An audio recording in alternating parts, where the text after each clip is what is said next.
Wave FM 96.6 presents radio कहानी। Radio कहानी में अब आप सुन सकेंगे आज की कहानी तवक्कल।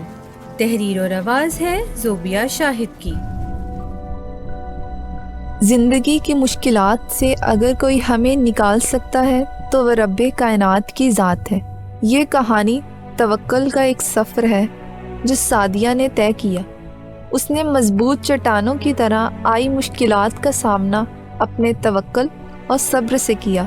अपनी ज़िंदगी में आई हुई मुश्किलात से घबराने की बजाय उसने उनका सामना किया।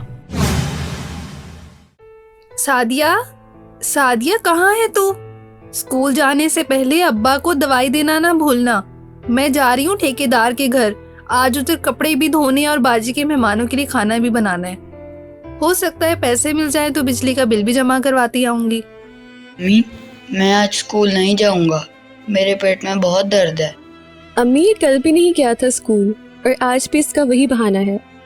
सादिया, कल तो मैं इसे खुद छोड़ के आई थी। तू भाई की शिकायत ना लगाया कर। अम्मी, मैं शिकायत नहीं लगा रही बल्कि सच कह रही हूँ। ये स्कूल से भाग आया था क्योंकि मास्टर जी के साथ इसने बदतमीजी की थी। अली, क्या ये सच है? मेरी तरफ देख। तूने मास्टर जी को क्या कहा? तुझे पता है ना मैं उनके घर सफाई करती हूँ। अब वो मुझसे तेरी शिकायत करेंगे तो मैंने क्या जवाब दूंगी? सकीना बेबस थी।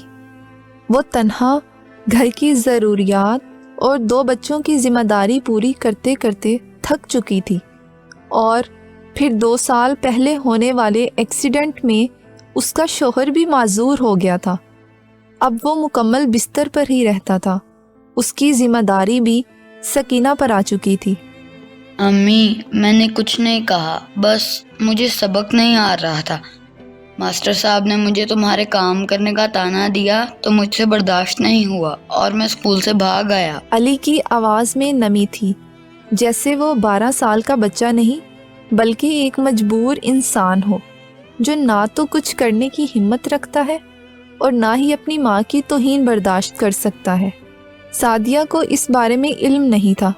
उसे लगा कि अली बस स्कूल ना जाने का बहाना बना रहा है। अली, मेरे भाई, ये दुनिया है, यहाँ ऐसा ही होता है। बुरे वक्त में सब आपको हकीर जानते हैं और अच्छे वक्त में सब आपकी खैरखा बन जाते हैं। तुम फिक्र नहीं करो, देखना जिंदगी करवट बदलेगी और सब ठीक हो जाएगा। लेकिन आपी, ये तो गलत है ना? यही तो मैं कह रही हूँ, तू बस ठीक होने का इंतजार कर। सादिया रोज़ाना अपनी माँ को इन सब मुश्किलों से लड़ते और बाप को बीमारी के बिस्तर पर देखती थी। उसका यकीन था कि खुदा एक दिन ये मुश्किलात ज़रूर दूर कर देगा। सादिया के सब्र और तवक्कल की सोच ने ना सिर्फ उसे बल्कि उसके साथ रहने वालों की सोच को भी बदलना शुरू कर दिया था। सादिया ने सरकारी कॉलेज से BA करने के बाद फ्रीलांस का कोर्स किया था। वो मुख्तलिफ ऑनलाइन प्रोजेक्ट्स करके अपने घर की मुश्किलात को हल करने में मदद करती। उसके प्रोजेक्ट्स के पैसे उसे महीने के आखिर में मिलते, जिससे वो अपने अब्बा की दवाई का खर्च पूरा करती। उसकी मेहनत और लगन दिन ब दिन बढ़ती गई और देखते ही देखते मुश्किलें आसान होने लगी।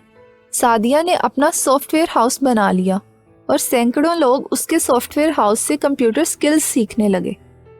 6 माह बाद। कौन है भाई?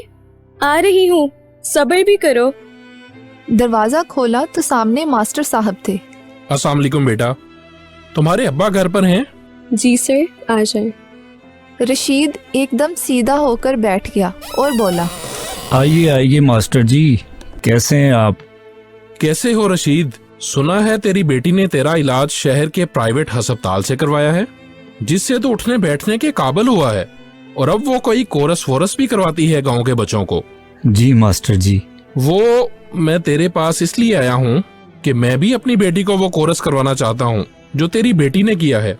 मैंने सोचा खुद जाकर सादिया बेटी से पूछ कर आऊं और तेरी खबर भी लेता जाऊं। पुत्र सादिया, 2 कप चाय तो बना दो। अच्छा अब्बा। सादिया वो वक्त याद करने लगी कि कैसे उसने हर मुखालिफ बात को बर्दाश्त किया और आने वाली हर मुश्किल को उसने सब्र के साथ गुजारा।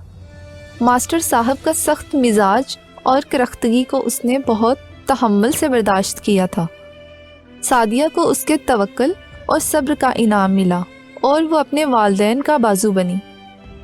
اگر ایسے ہی توکل اور برداشت کرنے کی صلاحیت اور مثبت سوچ کے بیج کو بویا جائے تو یقیناً اس کا پھل کامیابی کی صورت میں ملے گا۔